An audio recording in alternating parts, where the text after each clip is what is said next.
Welcome, everyone. Today, you're about to witness one of the most powerful and important stories in human history. This is not a fictional tale. This is a real story. The story of a boy who was born into a world of bloodshed, betrayal, and broken empires. And somehow, without anyone expecting it, became the most powerful man on earth, the first emperor of Rome. His name was Augustus. You may have heard of Julius Caesar. He was the man who changed Rome. But Augustus was the one who built it. He didn't do it by shouting. He didn't do it by showing off his muscles. He did it with something far more powerful: his mind, his patience, his silence, his focus, his timing. In this story, you will learn how an 18-year-old teenager with no army and no experience became the ruler of the world. How he fought through betrayals, civil wars, and deadly enemies, and survived. How he defeated Mark Antony and Cleopatra, two of the most powerful people of his time. And how he transformed Rome from a chaotic republic into a strong, peaceful empire that lasted for centuries. This is not just history. This is strategy. This is power. This is transformation. And if you're learning English, this story is perfect for you. Why? Because this video is written in very simple English, so you can understand every sentence. You will improve your vocabulary, listening, and confidence, while enjoying a story that will inspire you. So, before we begin, make sure to subscribe to our channel. Because here, we don't just teach English, we teach life. We give you stories that stay in your heart. We help you grow, and we help you become the person you were born to be. Now, let's begin the true story of the boy who became emperor. Chapter 1. The boy who lost his father and found a legacy.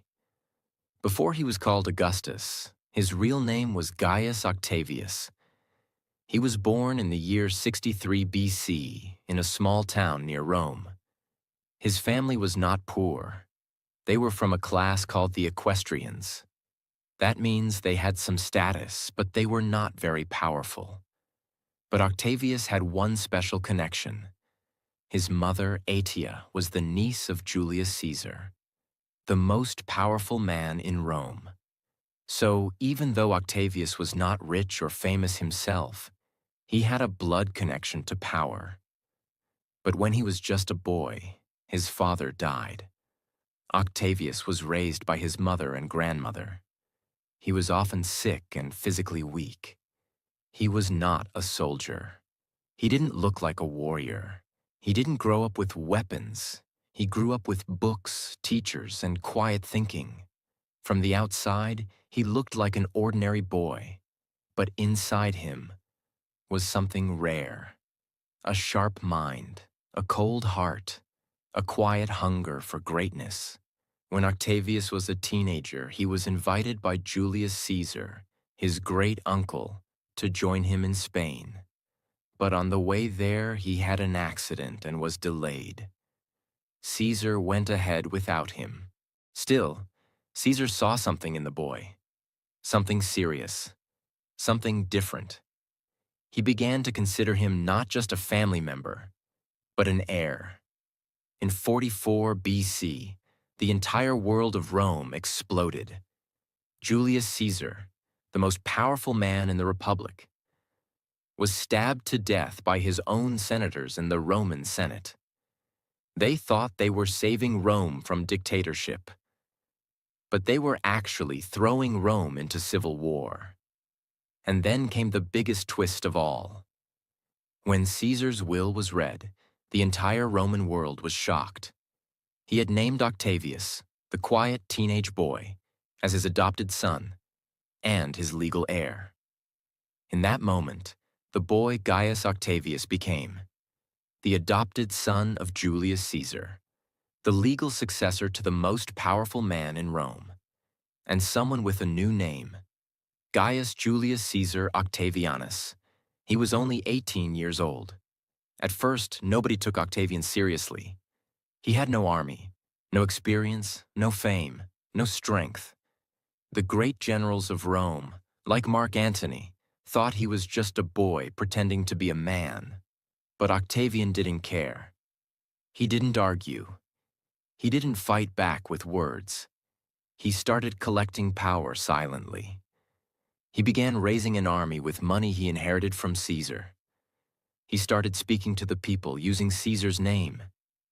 He began to outsmart the older politicians one by one.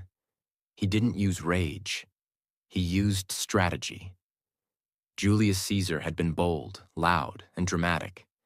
He walked into the Senate with power and pride, and he died there. Octavian was different. He was cold, patient, and calculating. He didn't walk into power. He waited for it. He planned for it.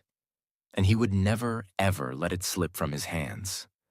Rome was now in chaos. After Caesar's death, the Senate was weak. The people were angry. Civil war was brewing again. Mark Antony, Caesar's top general, believed he would take power.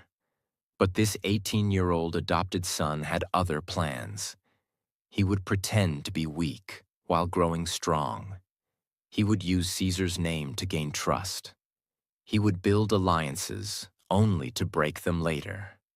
This was not a game for the brave. This was a game for the wise. Chapter 2. The Rise of a Political Killer. He was going to use something far more dangerous. His brain. He would enter Rome, not as a soldier, but as Caesar's heir. He would speak softly, promise peace, and smile in the faces of men who planned to destroy him. But behind that smile was something cold, something quiet, something deadly. One of the most dangerous men in Rome at that time was Mark Antony. He was older, stronger, more famous, and had fought wars for Caesar. After Caesar's death, Antony tried to take control of Rome by controlling Caesar's documents, land, and money. He didn't respect Octavian. He laughed at him. He ignored him. But Octavian had one thing Antony didn't: the name Caesar. And in Rome, that name had power over the people. So Octavian started using it. He gave money to the people, money that Caesar had promised in his will. He built an army using his inheritance. He spoke directly to the public, not the Senate. People began to whisper, "This boy is Caesar's son. He is the future." Mark Antony saw this, and he was not happy. But Octavian was not interested in open war yet. He knew he was still too weak. So he did something shocking. He made a temporary peace, even with people he hated.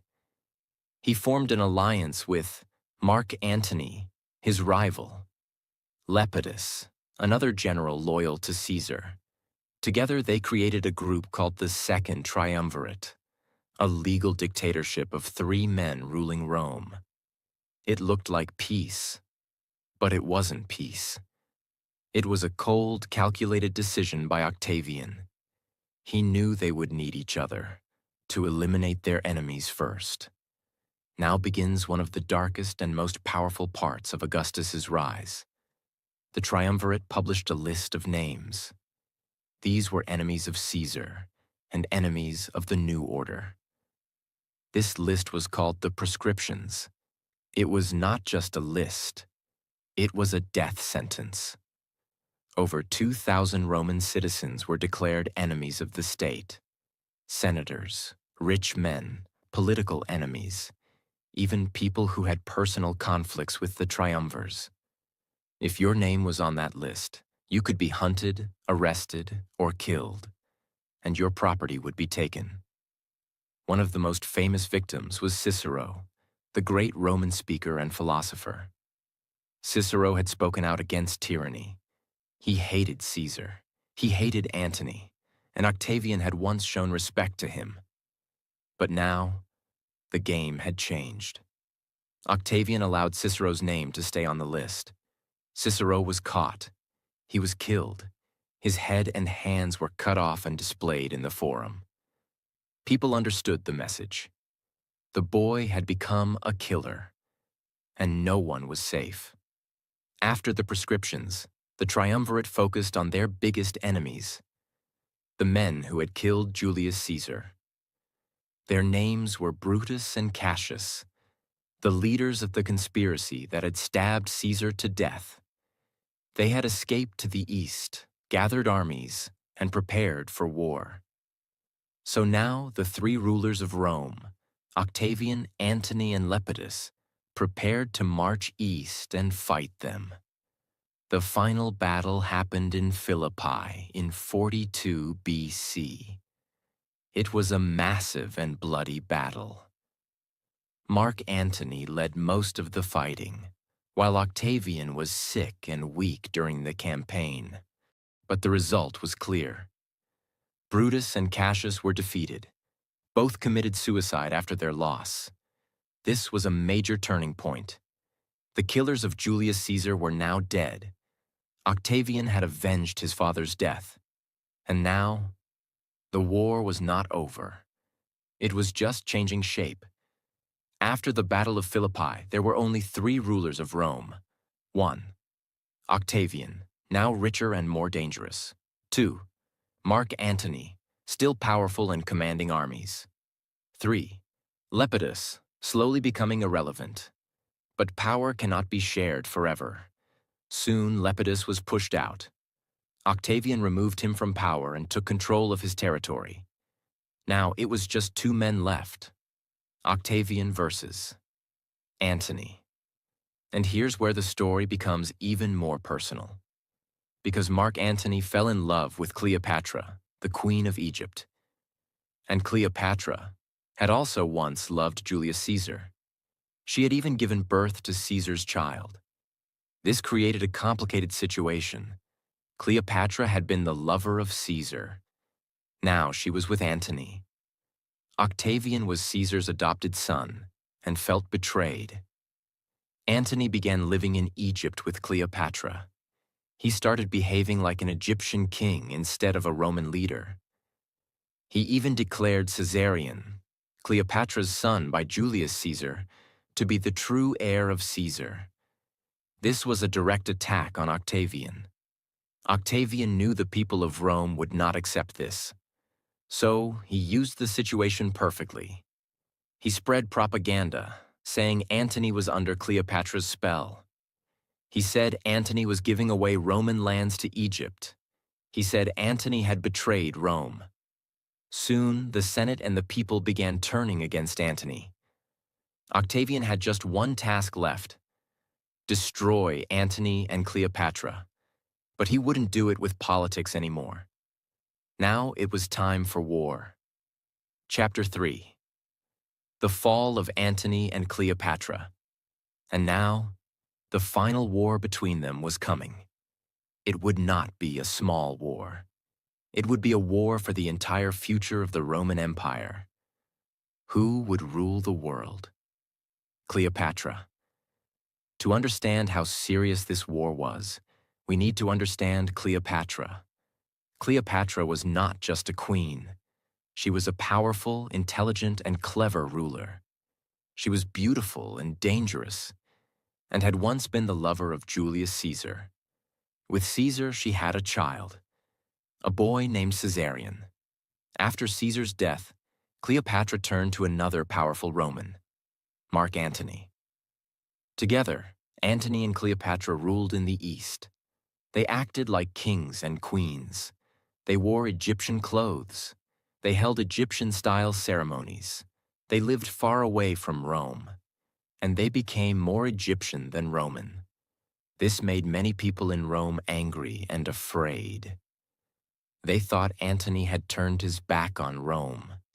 They believed Cleopatra had used her beauty and charm to control him. And this is where Octavian saw his opportunity. He would not just fight Antony. He would make the people believe that Antony had betrayed Rome. And Octavian, the son of Caesar, would now save it. Octavian understood something very important. People do not always follow strength. Sometimes they follow a story. So he began to tell a story, again and again, to the Roman people. Mark Antony has betrayed Rome. He lives in Egypt like a king. He follows Cleopatra, a foreign queen. He wants to give Roman lands to her and to Caesar's illegitimate child. He has forgotten who he is. He has forgotten us. I, Octavian, will protect Rome. This was smart. It was powerful. And most of all, it worked. People began to see Antony as a traitor. Octavian asked the Senate to remove Antony's power. He also made Caesarion look like a false heir, a threat to Rome. And finally, in 31 BC, war was declared. The final battle took place in a place called Actium, near the western coast of Greece. On one side, Octavian's forces, led by his brilliant general Agrippa. A well-organized navy, powerful strategy, and clear command. On the other side, Mark Antony and Cleopatra, with ships from Egypt. A large navy, but divided leadership and low morale. The battle was difficult at first. The sea was full of warships. Both sides struggled. But then, something strange happened. During the battle, Cleopatra's ship suddenly left and began to sail away. No one knows exactly why. Maybe she was afraid. Maybe it was part of a plan. But when she left, Antony followed her, leaving his own men behind. This was a huge mistake. Octavian's forces attacked. The enemy ships were confused, leaderless, and lost. Octavian won. It was not just a military victory. It was a moment that changed history forever. After the battle, Antony and Cleopatra returned to Egypt. They knew their power was over. Rome was now with Octavian. His armies were marching toward Egypt. Both Antony and Cleopatra knew what was coming. They would be captured. They would be taken to Rome. They would be paraded through the streets like animals. They would be humiliated in front of the people. Neither of them could accept that. So, they chose death. Mark Antony tried to kill himself with his sword, but his first attempt failed. Bleeding and dying slowly, he was taken to Cleopatra. In her arms, he died. Cleopatra, full of sorrow, pain, and pride, took her own life soon after. There are many stories about how she died. Some say she used poison. Some say she allowed a poisonous snake to bite her. Whatever the truth, one thing is clear. They died together. And with their death, the war was over. After their death, Octavian entered Egypt. He took control of everything. He made Egypt part of the Roman Empire. He also captured Caesarion, the son of Cleopatra and Julius Caesar. Some believed Caesarion was the true heir of Caesar, but Octavian could not allow that. So he quietly ordered the boy's death. It was cold, it was cruel, but it was also necessary. If Octavian was to become the one and only ruler of Rome. Now there were no rivals left, no enemies, no more wars. Rome had started as a republic, where leaders were elected and power was shared. But after years of blood and civil war, the people were tired. They didn't want arguments in the Senate. They didn't want weak leaders. They wanted peace. They wanted order. They wanted one man who could lead them. Octavian gave them all of that. He did not call himself king. That word was hated in Rome. Instead, in the year 27 BC, he was given a new title by the Senate. Augustus, which means the honored one, the majestic one, or the great one. From that day forward, he was no longer just Octavian. He was Augustus, the first emperor of Rome. He became something Rome had never seen before. He had full control of the military. He controlled the Senate, even if they didn't realize it. He made laws, guided culture, reformed taxes, and created jobs. He built roads, repaired cities, and brought peace across the empire. And the people loved him for it. Even though he ruled like a king, he acted like a servant of the people. He was calm. He was quiet. He never shouted. He never needed to, because he had already won the game. After the deaths of Mark Antony and Cleopatra, and after the boy Caesarion was quietly removed, there were no enemies left. No more battles. No more rivals. No more wars. Octavian, now called Augustus, had complete control. He ruled the army. He controlled the Senate. He ruled the lands of Rome from west to east. The people respected him. The soldiers obeyed him. The Senate gave him honors. But here is what made Augustus different from all other powerful men before him. He did not destroy the government. He did not become a dictator. He did not wear a crown or call himself king. He did not show off. Instead, he made it look like nothing changed. But secretly, everything changed. The old Roman system was called a republic. In that system, power was shared between different people. But for years, the republic had been full of corruption, fighting, and civil war. The people were tired. The Senate was weak. The soldiers were loyal only to their generals. Augustus understood something important. If you want to keep power forever, don't make people afraid of you. Make them feel safe with you. So, in the year 27 BC, he made a great public speech. He told the Senate, "I give back all power to the Senate and the people of Rome. I don't want to rule alone." But that was not true. It was a trick. A smart trick. The Senate, surprised and emotional, replied, "No, Augustus. You are the only one who can save Rome. Please keep the power." And then they gave him a new name, Augustus, which means respected, great, sacred. It was not just a title. It was the beginning of something new. That day, the Roman Empire was born, and Augustus became its first emperor. But he still called himself princeps, which means first citizen, not king. This was his style. He ruled completely, but silently. He held power, but looked humble. He changed everything, but made it feel like nothing changed. For almost 100 years, Rome had suffered. Civil wars, betrayals, political murders, chaos, and confusion. But now, under Augustus, peace came.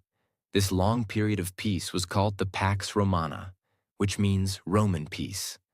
For over 40 years, Augustus kept the empire safe and strong. People could travel across Rome without fear. Trade increased. Businesses grew. Farmers felt secure. The army protected the borders. Pirates were destroyed. Roads were built. People said, "Augustus gave us peace. Augustus gave us life." This was not just government. This was something deeper. He created order in a world that had been broken. One of the smartest things Augustus did was change the military system. In the old republic, soldiers were often loyal to their generals, not to the government. That's why there were so many civil wars. Soldiers followed whoever gave them money or promises. Augustus said, "This must stop."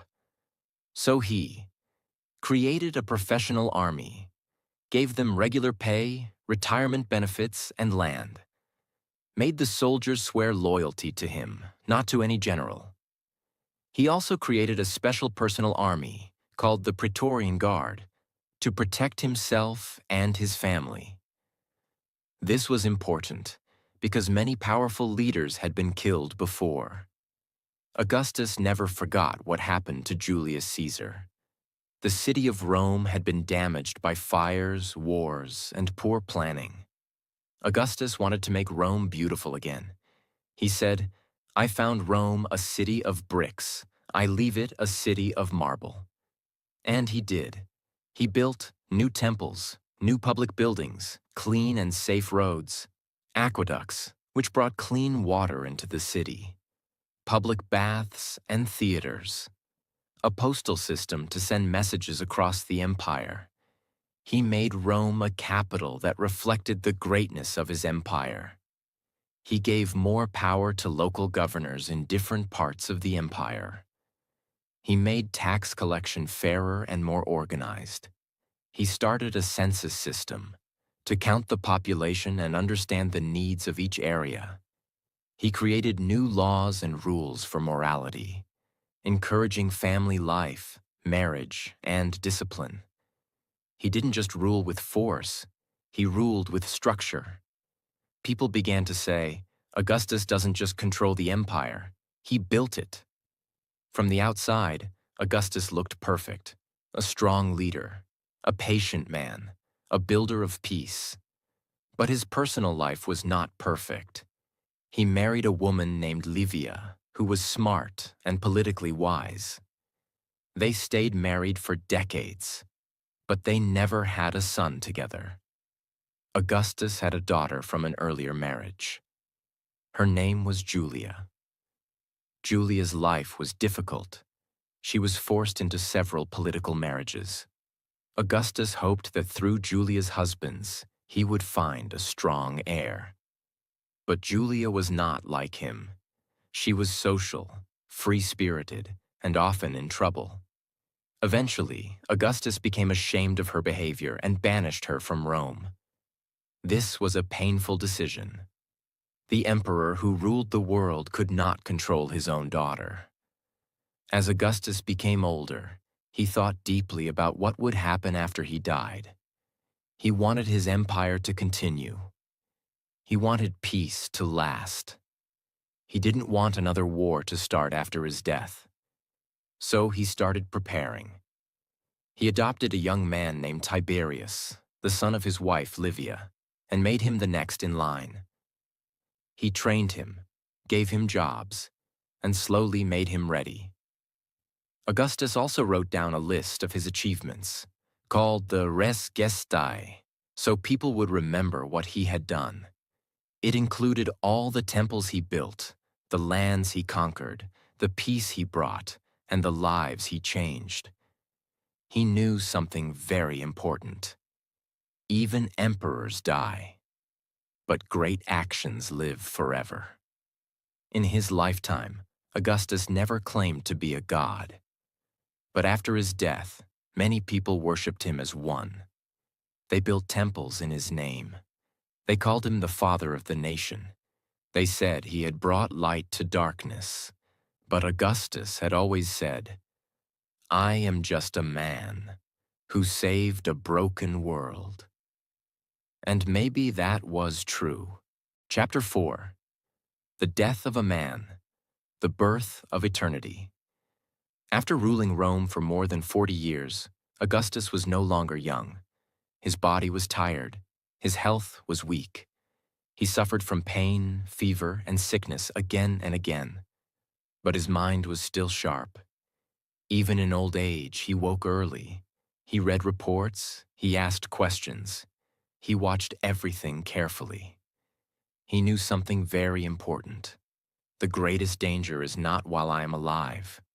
The greatest danger is what happens after I die. So his final years were not about enjoying luxury. They were about protecting the future of Rome. Augustus often thought about his journey. He remembered the weak, sick boy people laughed at, the 18-year-old who inherited enemies instead of power, the years of civil war, blood, and betrayal, the deaths of Antony and Cleopatra, the long peace he created, the city he rebuilt, the empire he stabilized. He did not call himself a hero. He simply believed he had done what was necessary. He once said, I found Rome broken. I leave it strong. That sentence described his entire life. The question of the heir. Who will rule after me? This was Augustus's greatest worry. He had lost many possible heirs. Some died young, some were weak, Some disappointed him. Finally, he chose Tiberius, the son of his wife Livia. Tiberius was not charming. He was not loved by the people, but he was disciplined, experienced, and strong. Augustus slowly gave Tiberius more responsibility: military commands, political power, public authority. He wanted Rome to slowly accept Tiberius, not suddenly fear him. Augustus had learned this lesson from Julius Caesar's death. In the year 14 AD, Augustus was very old. He decided to travel one last time, not as a conqueror, but as a man returning home. He went to the town of Nola, the same place where his father had once died. His body was weak. He knew the end was near. But his mind was calm. He spoke to his friends. He spoke to his wife, Livia. He gave final advice to Tiberius. There was no panic, no fear, no regret. According to Roman writers, Augustus asked a strange but powerful question near the end of his life. He said, "If I have played my part well, applaud as I leave the stage." This sentence tells us everything about him. He saw life like a performance, a role that must be played carefully, seriously, and with purpose. And now, the performance was over. Augustus died peacefully in his bed, surrounded by people he trusted. This alone was rare. Most Roman leaders were murdered, were betrayed, were killed violently. But Augustus died in peace, because he had created peace. When news of his death reached Rome, the city fell silent. People cried in the streets. Soldiers lowered their heads. The Senate went into mourning. Why?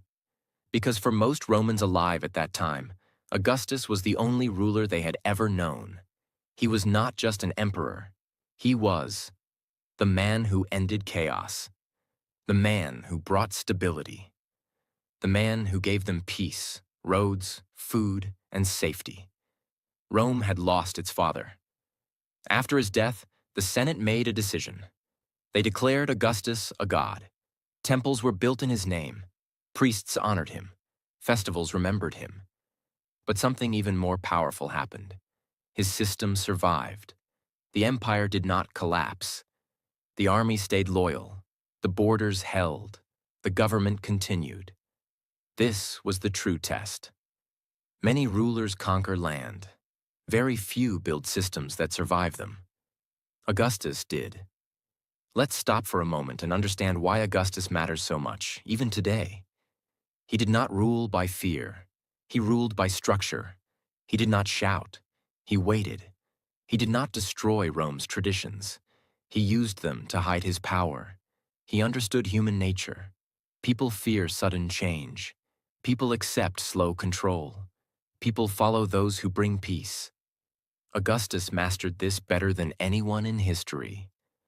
That is why his empire lasted for centuries. His name became a title for future emperors. His influence shaped Europe, law, government, and culture. Even today, modern systems of leadership, government, and power still carry his fingerprints. Augustus teaches us something very deep. You do not need to be loud to be powerful. You do not need to rush to win. You do not need to look strong to become strong. He won because he observed more than he spoke, planned more than he fought, waited more than he rushed, controlled emotions instead of reacting. The world remembers conquerors, but the world is built by architects. Augustus was an architect of power.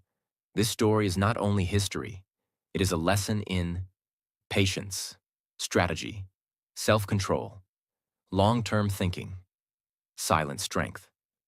And if you are learning English, this story has helped you in another way. You learned how to follow long ideas, how to understand history in simple language, how to stay focused for long listening, how to grow your English naturally through stories.